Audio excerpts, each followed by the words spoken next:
Welcome to Through the Rough, a place where real-life people share the real-life experiences that have shaped us into who we are today. You know, I was reading through this case today, and it triggered this really specific, almost primal anxiety in me. We spend our whole lives building these layers of safety, right? We have the car with the lane assist, the job with health insurance. We think we have our hands on the wheel. That's the illusion of control.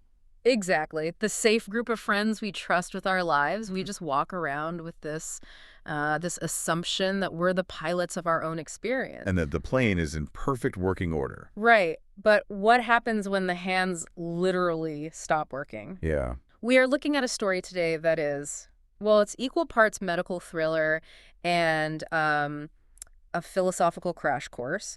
It's about a woman named Tessa Thompson. And on paper, she's doing everything right. She's 29, sharp, driven. She's in the prime of her life, and the setting is so important here. She is quite literally driving 70 miles an hour on a massive interstate in a city of over 1 million people. It's the definition of being in the thick of it. And in a split second, the connection between her brain and her body just it vanishes.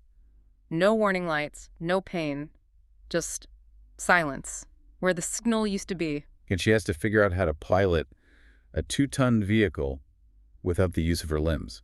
I mean, it is the ultimate system failure. And she uses a term for this that I think just, it frames our entire discussion today. The meat suit failure. The meat suit. I love that term, but it's also terrifying. And we're going to spend a lot of time on that concept because it's not just some funny nickname she gave her body. No, it's actually profound psychological coping mechanism. Yeah. It's really at the core of how she survives this. We're going to look at the neurology of what happened to her, the systemic failures and the emergency response, which, fair warning, made me so angry I almost threw my tablet across the room. I know, it's infuriating. And the incredible neuroplasticity required to basically rebuild a human being from scratch. And I think for you, the listener, the mission of this deep dive isn't just to, gawk at a medical disaster.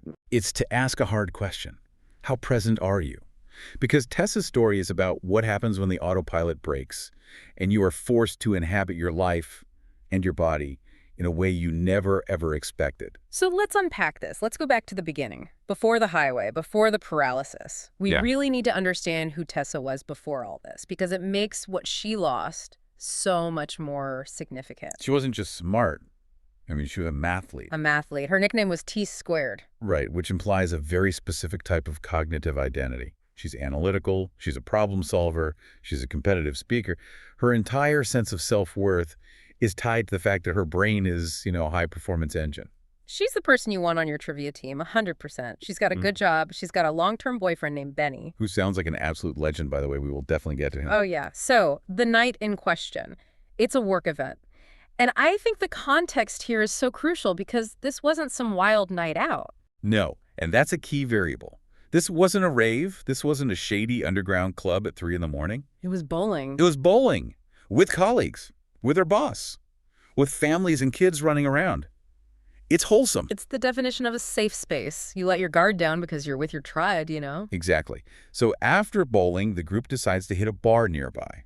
The place they originally wanted to go was closed. And this is where the timeline starts to get slippery. This is often how these things happen. A deviation from the plan. A small change that leads you into a less controlled environment.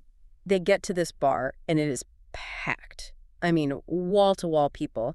Tessa goes to the bar and orders a really specific drink, a gin and tonic with 2 limes. She remembers this detail clearly. Which is important. It establishes her baseline lucidity. She isn't stumbling. She isn't confused. She knows exactly what she is consuming. Right. And then a round of shots gets ordered for the group. It's Brumpelmann's. Peppermint schnapps. What? Which, honestly, is an aggressive choice for any evening. I know, right? Even she admits in the interview, gross. But she takes it to be polite. But here's the critical detail that I think is so easy to miss. The shots didn't come from the bartender directly to her hand. No. They were brought over on a tray. An open tray, carried through a sea of strangers in a completely packed bar. And this is the point of vulnerability that we so often overlook. We always hear the advice, watch your drink. But we assume that means a drink just sitting on a table by itself. Right. You think you're safe in a group. You assume safety in numbers applies. There's this diffusion of responsibility. You assume that because a colleague is carrying the tray or a server is carrying the tray, that the chain of custody is secure. It isn't. That open tray is a target. So she takes the shot, and then It's not a fade to black. It's a hard cut. The lights just go out. she has a memory gap of about 10 to 12 hours. And we really need to pause here and look at the physiology. I mean, losing 10 to 12 hours of memory after 2 drinks, a G&T, and 1 shot, that is physiologically inconsistent with normal alcohol consumption for an adult woman of her size and tolerance. This wasn't a brownout where you remember bits and pieces. This was a cliff. A total cliff. She remembers the shot, and then she remembers waking up the next day. But in between, her boyfriend Benny describes a scene that is, honestly, it's disturbing. He says she was stumbling, crying hysterically, and violently ill in the car on the way home. Which he says is completely out of character. She says, "I don't do that. I am not the sloppy drunk girl." But the next morning...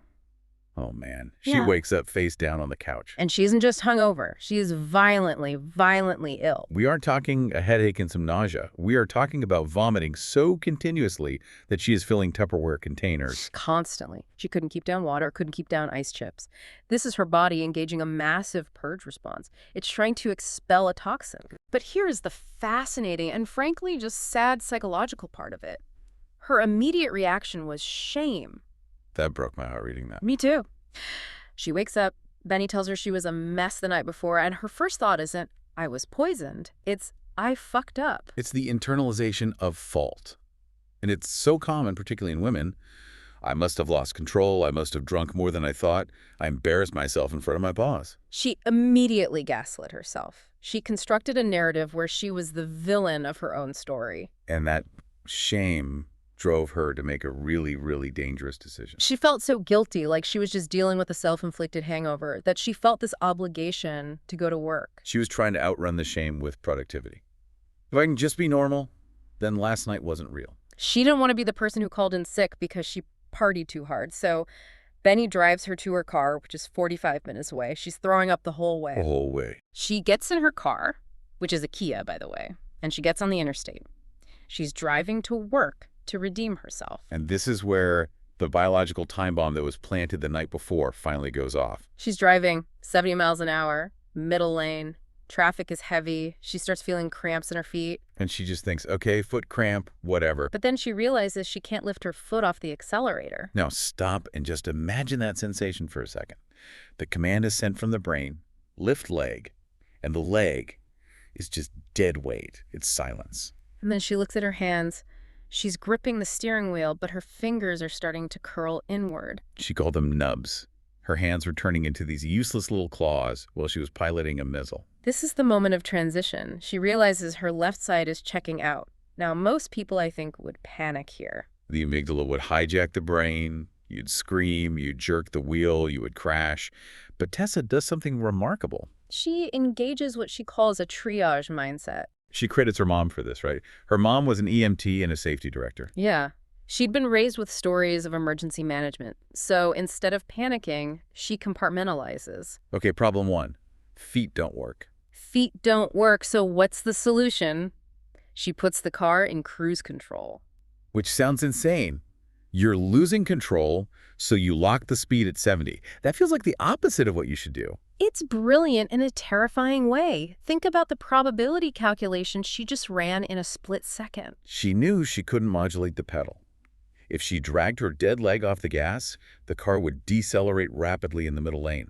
She gets rear-ended. Or the sudden change in speed causes her to jerk the wheel with her failing hands. So she locks the variable she can't control. Exactly. She automated the speed to buy herself brain power to figure out the steering. It's incredible. It kept her predictable to the other drivers around her while she figured out how to steer across lanes with her nubs. She manages to get the car across 2 lanes of traffic, onto the shoulder. But she still can't stop. Her leg is dead. She can't hit the brake. So what does she do? She jams the gear shift into park while the car is still rolling. Which destroys the transmission. The noise must have been horrific. It's a brute force solution. It's what we call a hardware sacrifice.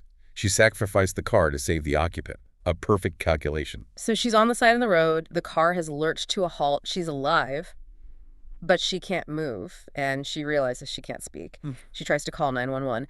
And this part, This part just makes me so angry. This is the system failure. She gets through to an operator, but she's slurring. She sounds, in her own words, deaf. She's just making these guttural noises because her tongue isn't working. And do you know what the operator did? They hung up. They hung up on her. Hung up on her. This raises such a critical point about our safety nets. We assume that if we dial those 3 numbers, help is automatic. We think the system is benevolent and omniscient. But here, the operator made a judgment call. They likely assumed it was a prank or a pocket dial or maybe... Or intoxication, which, ironically, it was, just not the kind they assumed. Imagine the isolation in that moment. You are paralyzed, you are terrified, you manage to make the one call that is supposed to save you, and they click off. It's the ultimate abandonment. Tessa was left alone in a car on the side of the highway, trapped in a body that wouldn't obey her. She was completely helpless. She manages somehow to call Benny. He can't understand her either, but he knows something is terribly wrong just by the sounds she's making. He jumps in his car. But while she is waiting, and this is where it gets really interesting to me, she has this spiritual experience. This is what stuck out to me too. She's sitting there thinking there is a 50-50 chance she's going to die right there in that Kia. And instead of fear, she feels calm. She describes a warmth and ancestral presence. She said she felt like she wasn't alone, like her ancestors were sitting in the backseat saying, "We got you, it's okay." And this leads to her meat suit realization. She dissociated herself, her consciousness, her spirit from her body. Right. She looked at her body not as her, but as a malfunctioning vessel. She called it a meat suit malfunction. It's such a visceral way to put it. I'm still here, but the suit I'm wearing is broken. It's a profound philosophical stance, especially in trauma. If you identify as the body, then the stroke is happening to you. You are dying. But if you are the pilot and the body is just the suit, then you can observe the failure without being consumed by it. It allowed her to remain present. She was witnessing her own stroke rather than just suffering it. So the ambulance finally arrives. She's still vomiting, by the way. He fills a Tupperware container with vomit, which honestly, props to the EMT for having a Tupperware handy. Right, resourceful. They get her to the hospital. And we enter the next circle of hell, the diagnosis. And remember the context. This is during COVID protocols. So Benny, her advocate, her lifeline, is locked out. He's stuck in the parking lot. Tessa is alone in the trauma bay, unable to speak clearly, unable to move, being shuffled from scan to scan. It must have been terrifying. But she mentions a nurse, Sage. The nurse Sage. Every trauma story seems to have that one figure who cuts through the chaos and provides a moment of grace. Sage advocated for her, but Tessa was stubborn. She was determined to go home. She literally dragged herself with a walker just to prove she was stable enough to leave. She wanted her dog. She wanted her safe space. And honestly, I get it. If I'm that scared, I want my own couch. Oh, absolutely. Yeah. But the diagnosis comes back, confirmed stroke at 29 years old. Which is just, it's statistically so incredibly rare for a healthy young woman. And this brings us back to the cause. They ran a toxicology screen. And this is the part that gaslit her the hardest. The test came back clean. Well, just a little marijuana she knew about, but nothing else. So the doctors are scratching their heads. Is it birth control? Is it a freak blood clot? A 1 in a million thing? This is where we need to educate the listener, because this is a really dangerous misconception. When you hear drug test in an ER, you assume they are running a CSI-level panel that catches everything. Right, you think they test for, like, everything under the sun. They don't. Standard protocol is usually a 5-panel screen. They're looking for the classics: opiates, amphetamines, cocaine, PCP, THC. That's it. So if someone slips you a designer synthetic or something like GHB... it likely won't show up. GHB, for example, has an incredibly short half-life. It can leave the blood in 4 hours and the urine in 12. By the time Tessa got to the ER, 12 hours had passed. The weapon had already dissolved, leaving only the damage behind. So Tessa's sitting there thinking, okay, the test is negative. I really did do this to myself. Maybe I drank too much and my body just broke. The negative result reinforced her shame spiral. It stripped away the external cause. If the test says no drugs, then logic dictates the problem must be internal. Until the phone call. Right. 2 days later, Benny is on the phone with her boss to explain she won't be in. And her boss mentions that 2 other women from the party were also violently ill. Same symptoms. They didn't have strokes, thank goodness, but they had the same memory loss, the same violent purging. And that is the aha moment, the pattern recognition. 3 women, all drinking liquor, all violently sick. The men who drank beer, fine. The boss who didn't drink, fine. Well, it wasn't the alcohol. It was a drugging event, a targeted event. And notice the shift in Tessa's narrative here. The guilt just evaporates. It's replaced by anger, but also by a kind of relief. Yes, someone did this to me. It changes the entire psychological landscape of her recovery. It gives her an enemy to fight that isn't herself. And it turns out the bar was eventually shut down because this kept happening, but not before more people were hurt. And Tessa raises a poignant point about the economics of safety. This is a wealthy area, and the implication is that bad things aren't supposed to happen there, so maybe it was swept under the rug to protect business interests until it became undeniable. It's a chilling thought. So now Tessa knows why. She was drugged, which caused a massive system failure, which led to a stroke. Now she has to deal with the aftermath. Her brain is damaged. And this is where we get into neuroplasticity, which is my favorite topic. It's fascinating, the brain's ability to rewire itself. The doctors explained it to her like a river. The main river, the neural pathway she used her whole life, was dammed up by the stroke. There's dead tissue there now. But the water, the electrical signals, needs to flow. So the brain has to carve out new tributaries. It has to find a new way to get the signal from point A to point B. Rerouting the rivers. But that process isn't instant. And for Tessa, this meant losing her identity. She was T-squared, the mathlete, and suddenly she can't do long division. It wasn't just that she lost the skill, she lost the method. Pre-stroke, Tessa was a kinesthetic learner. She was a doer. If you showed her a math problem, she could just dive in and manipulate the numbers. Yeah. Her brain had a direct pathway for abstract logic. She was hands-on. She learned by doing. Exactly. But the stroke dammed up that river. That neural pathway was gone. So when she tried to do long division, or even accounts payable at her job, she just hit a wall. It was like trying to access a file on a corrupted hard drive. So she had to fundamentally change how she learned. She became a visual learner. She has to watch someone else do it, mirror it, and then repeat it. She essentially has to trick her brain into routing the signal through the visual cortex instead of the damaged motor and logic centers. Imagine how frustrating that is. You are 29, you've spent decades perfecting a system for how you interact with the world, and suddenly the operating system is uninstalled and you have to learn a whole new interface from scratch. It leads to a profound identity crisis. She called it Tessa 2.0, and she had to grieve the death of the old Tessa. The Tessa who could do math in her head, the Tessa who was fast and sharp. She felt dumb. She felt slow. She was trying to do simple tasks and just couldn't grasp them. And this leads to the big question. If you can't do the things you used to do, who are you? That is the core existential question of disability and recovery. We tie so much of our worth to our productivity. I am valuable because I can work, because I'm smart, because I am fast. When those things are stripped away, you're forced to find a deeper bedrock of self-worth, or you crumble. And Tessa found it. She realized her worth wasn't in being a mathlete. It was in her character. It was in how she treated people. It was in her resilience. Which brings us to the recovery process itself. It wasn't just mental. It was intensely physical. And it required a level of humility that Tessa admitted she really struggled with. Asking for help. The humiliation of the mundane.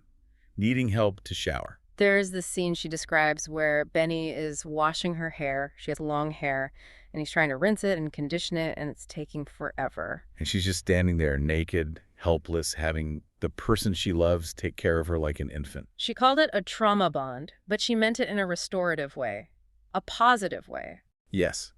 Benny didn't see her as a burden. He saw it as an act of love. But for Tessa, accepting that help was a daily battle against her own pride. I think a lot of us can relate to that. We view needing help as weakness. I mean, think about it for yourself. How difficult is it for you to ask for help? Especially if you are an independent person or a survivor type. But Tessa realized that independence in that moment was impossible. She had to surrender. But she didn't surrender her ambition. She adopted a strategy of small wins.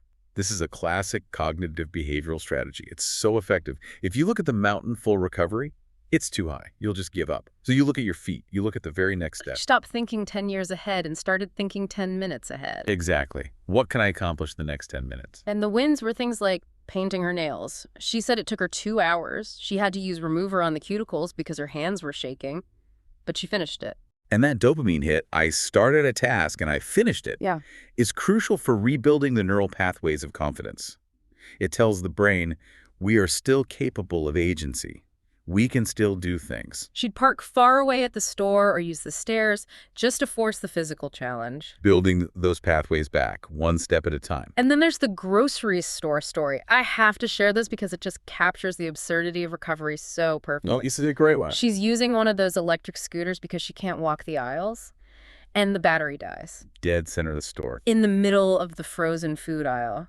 And Benny has to push her on the dead scooter all the way to the front. People are staring. It's humiliating. That's the key. Humor is a defense mechanism, but it's also a sign of profound resilience. If you can laugh at the absurdity of your scooter dying, you are winning. It means the trauma hasn't taken your ability to see perspective.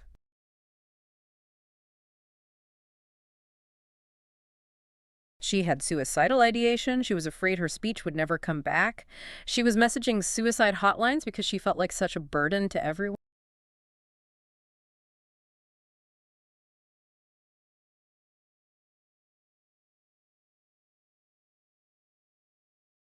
That phrase really stuck with me. Love yourself enough to try.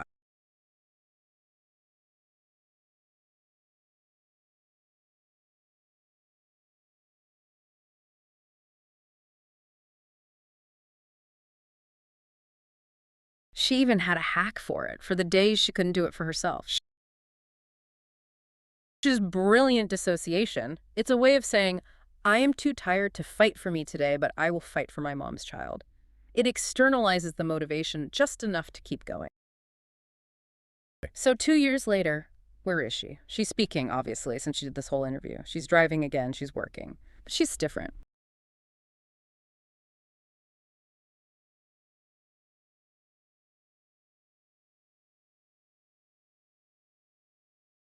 Of it. She talks about staring at the stars. She has an astigmatism in one eye now from the stroke, so the stars look huge and distorted, but she loves them.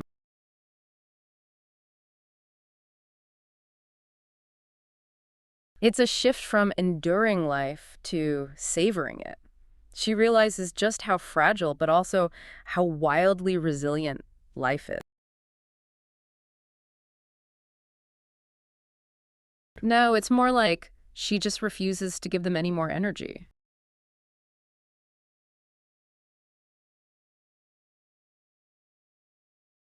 She just wants them to never do it again. She said it's an energy conservation strategy. Hate is expensive. Recovery is expensive. She had to choose where to spend her currency.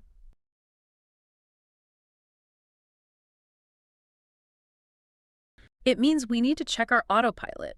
We drift through life, assuming our bodies will work, assuming we will get home safely. Tessa's story is a brutal reminder that the meat suit is temporary and fragile.